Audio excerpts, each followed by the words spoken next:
para darle este regalito a Samuel Eto'o. Mira, que te ayudo. Mira, es un... Ten, Samu. Uy. Vale, dale un besito a Samu, Axel, venga. Muchas gracias, crack. Muchas gracias. Que tiene tu camiseta en la habitación. Tiene tu camiseta. Muchas gracias. Tiene tu camiseta en la habitación enmarcada. Pues es un jamón siurana, un auténtico jamón ibérico, el mejor que hay en el mercado. ¿Te gusta el jamón? Sí. ¿Te gusta?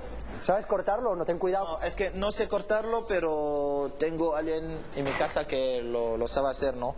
Tenemos un dirigente que hace negocio en esto y de vez en cuando nos regala algún jamoncito, ¿no? Axel, que salude al meu buen amic Samuel Eto'o.